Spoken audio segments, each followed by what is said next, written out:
Merienda muna tayo. Ito yung buko na galing sa pwesto.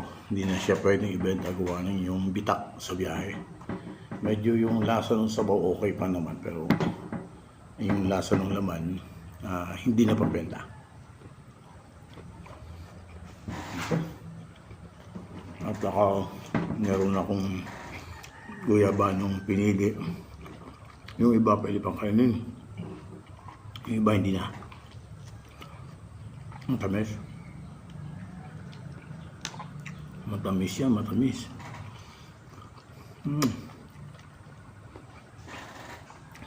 Lahat ng buto na ito nilalagay ko lang sa lupa. Napakadami ko na diyang guyabanong tumubo tabi-tabi.